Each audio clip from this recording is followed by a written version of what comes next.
L'Irlande est une île située au nord-ouest du continent européen dans l'Atlantique Nord. C'est une île divisée en deux, l'Irlande du Sud, appelée également Air, et l'Irlande du Nord faisant partie du Royaume-Uni, appelée aussi Ulster. En ce qui concerne le drapeau irlandais, il arbore le vert, l'orange et le blanc. Le vert représente la communauté gaélique, l'orange représente la minorité protestante implantée, appelée aussi les orangistes, et le blanc représente la paix entre ces communautés. Le symbole officiel de cette petite île est la harpe celtique, mais il existe un autre symbole notamment utilisé par l'équipe de rugby irlandaise et symbolisant la fête nationale irlandaise Saint Patrick, fêtée le 17 mars, c'est le trèfle. L'Irlande est répartie en 4 provinces.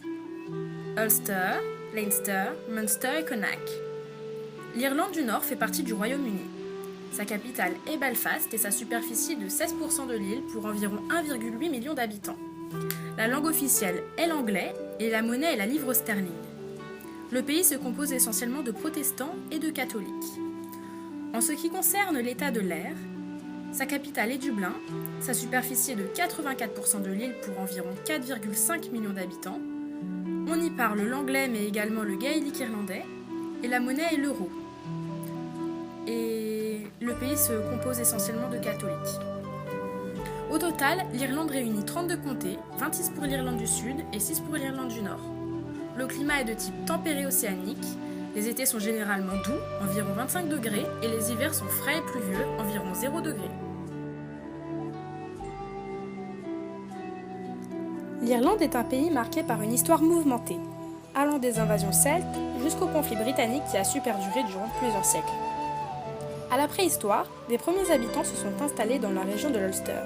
C'est une civilisation mégalithique qui évolue progressivement, le travail de la pierre, l'agriculture, la chasse, d'où les constructions de dolmens.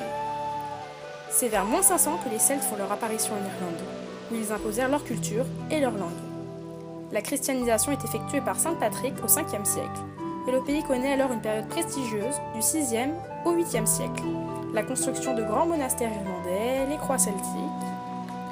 Attirés par ces richesses, les Vikings débarquent à partir de 840, puis les Danois au 11e siècle, les Normands au 12e siècle et les Anglais au 16e siècle, qui imposent leur langue, et l'Angleterre entreprend alors une longue conquête. Le 6 décembre 1921, le gouvernement britannique et les dirigeants irlandais négocient et signent un traité de Londres qui divise l'Irlande en 32 comtés. Puis en 1937, ils adoptent encore une nouvelle constitution qui donnera fin au conflit. En 1973, l'État irlandais devient membre de l'Union européenne.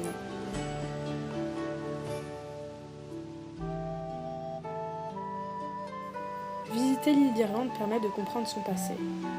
En effet, il existe de nombreux monuments, des endroits et des sites religieux à venir découvrir en Irlande. Cette île est touristique également grâce à ses paysages superbes de prairies avec ses lacs, ses archipels encore habités ou encore ses falaises immenses, ses montagnes. La faune et la flore s'épanouissent du fait du climat doux et humide, et certains paysages donnent une impression de terre sauvage. Commençons par le Connemara. Situé dans le comté de Galway, à l'ouest de l'Irlande, le Connemara est une région dotée de paysages sauvages somptueux et inhospitaliers. Si les grands espaces sauvages ne vous font pas peur, et que vous désirez vous plonger dans un univers où la nature est reine, alors le Connemara est fait pour vous. En effet, il est doté d'innombrables lacs et torrents qui serpentent entre les plaines vertes, et il n'est pas rare d'y croiser un Irlandais récoltant la tourbe dans l'une des nombreuses tourbières de la région. Passons aux falaises de Moher. Elles sont tout simplement incontournables. Situées au sud-ouest du Buren, dans le comté de Clare, elles sont à elles seules un haut lieu du tourisme irlandais et vous époustoufleront par leur beauté, qui s'étendent sur plus de 8 km de long, pour une hauteur atteignant jusqu'à 215 mètres de haut. De quoi donner le vertige. Ne ratez pas une miette du panorama de ces géants rocheux, surplombant l'océan Atlantique. Venez également découvrir le village de Kinsale. Situé au sud de l'Irlande, il est considéré comme étant le village le plus authentique de cette île. Quelques bateaux tanguant ça et là dans la baie de son port, quelques Irlandais se dépêtrant silencieusement avec leurs filets de pêche au milieu de maisons colorées, et vous aurez déjà un aperçu du petit paradis qu'est le village de Kinsale. Située à l'est de l'Aire, venez découvrir la capitale Dublin. Ville cosmopolite, jeune et vivante, Dublin connaît un essor sans précédent depuis plusieurs années et est devenue une ville européenne à part entière. De nombreux monuments sont à visiter et les activités ne manquent pas. Cette ville est un véritable paradis pour le tourisme. Le Kerry est réputé pour être l'une des plus belles régions d'Irlande. Situé à la pointe sud-ouest de l'île, le Kerry est un comté réputé pour ses paysages magnifiques, arborant de somptueux panoramas donnant sur l'Atlantique, les plages irlandaises et ses montagnes imposantes. Le Kerry vous offre un territoire riche, fortement imprégné par la culture irlandaise et fort d'un patrimoine naturel qui ont fait du comté un territoire incontournable en matière de tourisme en Irlande. Prenez le temps également d'aller visiter Achill Island. C'est une île située au large de la côte ouest irlandaise. Sa taille fait d'elle l'île la plus large de toute l'Irlande, 24 km de large pour 19 km de long. Achill Island a été marqué par la construction de nombreux sites mégalithiques et romains, ainsi que par de nombreux forts. Ajoutez à cela des paysages impressionnants, une faune et une flore diversifiées, et vous saurez que l'île vaut vraiment le coup d'une petite visite. Venez découvrir le petit hameau de Glendalough situé à l'est de l'Irlande. Il accueille les ruines d'un ancien monastère datant du VIe siècle. C'est un endroit parfait pour le temps d'une halte. Le coin est propice pour une balade entre l'Upper Lake et le Lower Lake, qui sont deux lacs de toute beauté, qui contrastent magnifiquement avec les plaines verdoyantes et environnantes. Le lieu est d'un calme saisissant et possède une histoire vieille de plus de 1500 ans. N'hésitez pas également à venir découvrir les îles d'Aran. Situées à l'ouest de l'Irlande, elles sont nommées Inishmore, Inishman et Inisheer. Ces îles, affranchies des dictats du temps, méritent vraiment d'être découvertes. Elles vous plongeront dans l'Irlande du temps de jadis. Située dans le nord de l'Irlande, venez découvrir la Chaussée des Géants. C'est une gigantesque formation géologique constituée de plus de 40 000 colonnes hexagonales en basalte, atteignant pour certaines jusqu'à 12 mètres de haut. Faisant partie du Royaume-Uni, chaque année, des millions de touristes s'y pressent pour y découvrir l'un des plus célèbres sites de l'Irlande du Nord, la Chaussée des Géants. Venez découvrir sans plus attendre ce pavement de géants qui fait à ce point le succès du comté d'Antrim. Située dans la province d'Ulster, ne manquez pas de visiter la ville de Belfast, qui est la capitale officielle de l'Irlande du Nord. Si vous souhaitez découvrir ce pays dans son aspect historique et culturel, cette ville est faite pour vous, car elle est hors norme et porte en elle les traces d'une histoire douloureuse placée sous le signe de la domination britannique, de la politique et de la religion. Son patrimoine culturel anglo-irlandais est à découvrir absolument.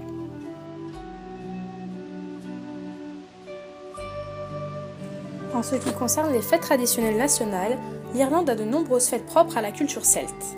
Commençons par Halloween. La fête d'Halloween, le 31 octobre, est d'origine celte et date de plus de 2000 ans. Autrefois, on brûlait du charbon dans les gourdes pour fêter la déesse de la terre et de tous les saints. Aujourd'hui, on creuse une citrouille en forme de visage avec une bougie et on se déguise pour effrayer les mauvais esprits. Les enfants déguisés font le tour des maisons pour demander des confiseries. Il y a également la fête celte Imbolc. C'est une fête équivalente à la Chandeleur qui est le 1er février. C'est la fête de la lumière d'origine celtique dédiée à la déesse celte Brigitte, qui veut que l'on oublie le passé de l'hiver pour attendre le retour du printemps. Et ensuite, bien évidemment, la Saint-Patrick, qui est célébrée le 17 mars par les Irlandais pour honorer un missionnaire qui a converti l'Irlande au christianisme en utilisant un trèfle à 3 feuilles et qui est décédé le 17 mars 461. C'est un jour férié en Irlande et les habitants s'habillent en vert ce jour-là et consomment des aliments irlandais. L'Irlande regorge de différentes spécialités culinaires. La pomme de terre fait partie intégrale de nombreux plats irlandais, comme le bunger and mash, qui est un plat fait à base de pommes de terre écrasées et de saucisses. Il y a également le colcannon, qui est un plat fait à base de pommes de terre, d'ail et de choux, et qui est servi le jour d'Halloween. Il y a également l'Irish stew, qui est à base de ragoût d'agneau et servi avec des pommes de terre et des carottes.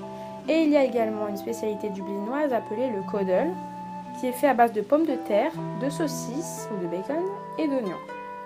Laissez-vous tenter également par le petit déjeuner copieux appelé Irish Breakfast, qui est composé de thé ou café, jus d'orange, œufs avec jambon grillé, saucisses, tomates, champignons, flageolets, porridge.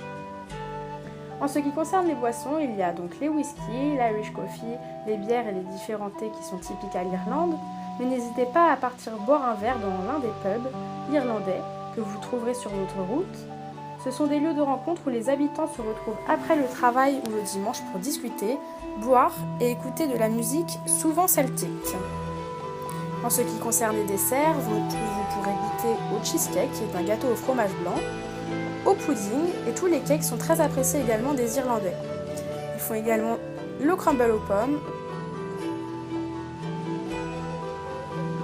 Pour venir découvrir l'Irlande, il existe des vols directs depuis l'Europe continentale vers l'aéroport de Cork, Shannon et Dublin. Et si vous souhaitez venir découvrir l'Irlande du Nord, le principal aéroport est Belfast International. Vous aurez une durée de vol de 1h25 et vous reculerez d'1 heure. Il faut vous munir d'une pièce d'identité ou d'un passeport valable 6 mois après votre arrivée pour pouvoir rentrer sur le territoire irlandais. Et vous pourrez vous déplacer en moto, en bus, en avion, en bateau, en vélo ou en voiture sur l'île. J'espère que ma présentation sur l'Irlande vous a plu et que vous ferez un très bon voyage en Irlande.